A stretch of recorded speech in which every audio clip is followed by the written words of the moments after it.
ફ્લાઇટમાં જવાનું થાય ને એટલે દરેકને ચિંતા શું હોય? બેગેજની. એમાંય ખાસ કરીને તમે વિદેશ જતા હો ત્યારે બહુ બધું ધ્યાન રાખવું પડે છે કે અમુક કિલોથી વધારે બેગનું વજન હોય તો તમારે એના પૈસા ભરવા પડે છે અથવા તો એ વસ્તુઓ જતી કરવી પડે છે.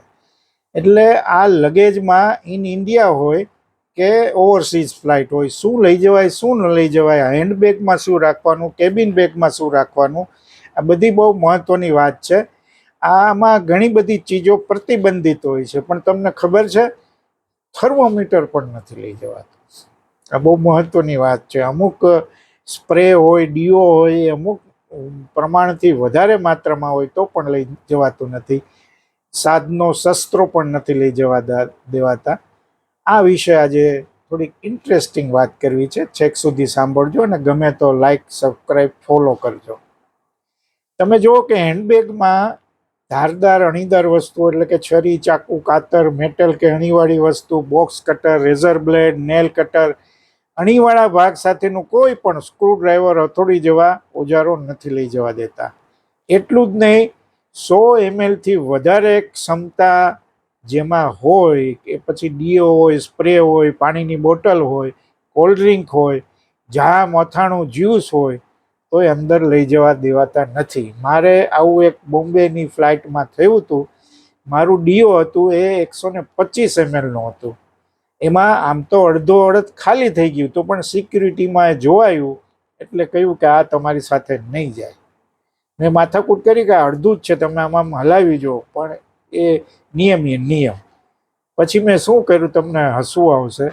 મેં એ ડીઓ ખોલી અને જેટલા સિક્યુરિટીવાળા હતા અથવા તો બીજા પેસેન્જર હતા બધાને છાંટી દીધું ને લગભગ ખાલી કરી દીધું અને પછી જવા દીધું કચરા પેટીમાં. એટલે આવું પણ ઘણીવાર બનતું હોય છે. એટલે પારદર્શક 100 ml થી વધારે નાની પારદર્શક બોટલમાં એક જ જીપ લોક પ્લાસ્ટિક બેગમાં હોવું જોઈએ. આ બધા નિયમો ધ્યાન રાખવા પડે. રમતગમતના સાધનો, cricket bat, hockey stick, golf club, આવું બધું કાંઈ લઈ જવા દેવાતા નથી. ફટાકડા, lighter, gas cylinder, spray, paint, thinner, આ બધું પણ જે જ્વલનશીલ છે એ પણ નથી લઈ જવાતું. આપણને ખબર છે. આત્મરક્ષા માટેના સાધનો, પેપર સ્પ્રે છે, બ્રાસ નાકલ્સ છે, સ્ટન ગન છે, એવું પણ નથી લઈ જવાતું. અને પ્લેનમાં સંપૂર્ણ પ્રતિબિંબ, એ પછી કેબિન બેગ હોય કે આ હોય, gun powder, dynamite, flare gun, આવા વિસ્ફોટક પદાર્થો, ઝેરી પદાર્થો ખૂબ જ દુર્ગંધયુક્ત હોય એટલે સ્વાસ્થ્યને હાનિકારક હોય એ પણ લઈ જવાતા નથી. એક બીજો બહુ આજે મોબાઈલ અને પાવર બેટરી સાથે જ હોય છે પ્રવાસ હોય ત્યારે. એટલે આ પાવર બેંક અને લિથિયમ બેટરી, એટલે કે પાવર બેંક અને વધારેની લિથિયમ બેટરીઓ હંમેશા તમારી હેન્ડ બેગમાં હોવી ફરજિયાત છે. અમારે એકવાર અમે આંદામાન નિકોબાર ગયા અને અમારા એક ભત્રીજાએ એની બેટરી બેગમાં, કેબિન બેગમાં છોડી દીધી ને એમાં તો હા થઈ ગઈ, કોની છે એમ કરીને અડધી 1 કલાક સુધી એ બધું ચાલ્યું ને પછી એણે એ કાઢી લીધી અને હેન્ડબેગમાં લઈ લીધી એટલે વાત પૂરી થઈ. પણ આવું ઘણીવાર બનતું હોય છે. એનું કારણ એ છે કે એ ચેક ઇન બેગમાં નથી મૂકી શકાતી.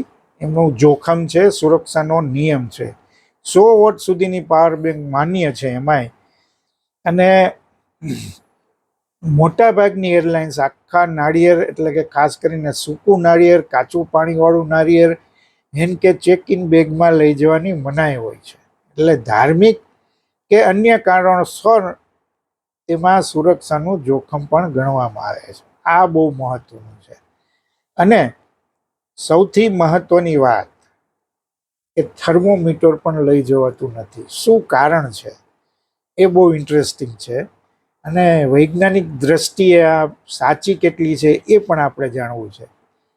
થર્મોમીટરમાં પારો હોય છે અને એ એકમાત્ર એવી ધાતુ છે કે સામાન્ય તાપમાને પ્રવાહી સ્વરૂપમાં રહે છે અને તે એલ્યુમિનિયમ સાથે ખૂબ જ ખતરનાક રાસાયણિક પ્રક્રિયા કે એમાલ્ગમેશન જેને કહે છે એ થાય છે.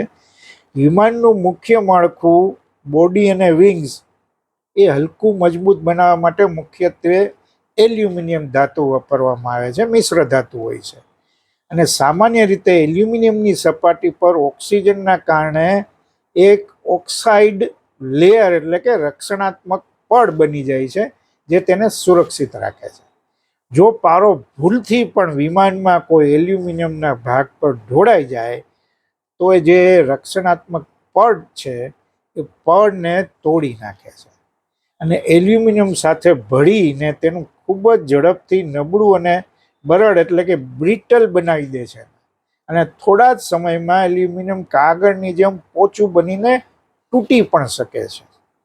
અને વિમાન જ્યારે હવામાં ઉડતું હોય ત્યારે તેના પર ખૂબ દબાણ હોય છે, કેબિન પ્રેશર જેને, અને વજનનો ભાર હોય છે. જો અંદર રહેલા પારાના કારણે વિમાનના મુખ્ય માળખા અથવા મેટલ સીટ્સને નુકસાન થાય તો હવામાં જ વિમાનના વળ તૂટી જવાનો અથવા તો મોટો અકસ્માત થવાનો ગંભીર ખતરો ઊભો થઈ શકે છે. આ જ કારણે આંતરરાષ્ટ્રીય ઉડાન સુરક્ષા જેટલી એની એજન્સીઓ સંસ્થાઓ છે એ દ્વારા મુસાફરીમાં પારાવાળા થર્મોમીટરને લઈ જવા પર કડક પ્રતિબંધ છે. અને હવામાન દબાણના કારણે આજે બધી મુશ્કેલીઓ થાય છે. પારો ફર્શ પર ઢોરાઈ જાય તો વિમાનના એર કન્ડિશનિંગ કે વેન્ટિલેશન સિસ્ટમ દ્વારા તેના સૂક્ષ્મ કણો હવામાં પણ ફેલાય અને મુસાફરો અને ક્રૂ દ્વારા શ્વાસમાં પણ જઈ શકે છે. એટલે આ પણ જોખમ છે. અને પારાની બાષ્પ શ્વાસમાં જાય જો ગંભીર શ્વાસ નળીના રોગો, નર્વસ સિસ્ટમને બહુ નુકસાન થાય, એની ઝેરી અસર થાય. એટલે આ પારાવાળા થર્મોમીટર લઈ જવા પણ પ્રતિબંધ છે. પણ તમે જો ડિજિટલ થર્મોમીટર લઈ જાઓ કે જેમાં પારો નથી, એ સુરક્ષિત ગણાય છે અને એ વિમાનમાં લઈ જવાની છૂટ હોય છે. એટલે આવી બધી વસ્તુઓ બહુ ધ્યાનમાં રાખવી જોઈએ કે જેટલી મેટલવાળી અથવા તો જેમાં બેટરી છે એ બધી વસ્તુ તમારે ધ્યાનમાં રાખવું કે શેમાં રાખવાની છે. બેટરીવાળી વસ્તુ કોઈ પણ હોય એ તમારે હેન્ડબેગમાં લઈ જવી પડે છે. અને મેટલવાળી કોઈ વસ્તુ હોય, માની લો કે તમે દાઢીના સામાનમાં રેઝર છે, કાતર છે, એ બધું તમારે હેન્ડબેગમાં નથી લઈ જવાતું, એ કેબિન બેગમાં જાય છે. અને ઘણીવાર લોકો ભૂલ કરે છે અને એ સામાન જતો કરવો પડે છે. પણ થર્મોમીટરવાળી વાત તમને નહીં ખબર હોય એટલે આ ખાસ એપિસોડ બનાવ્યો. તમારી સાથે કોઈ એવો અનુભવ થયો હોય, ઘટના બની હોય તો શેર કરજો. આભાર.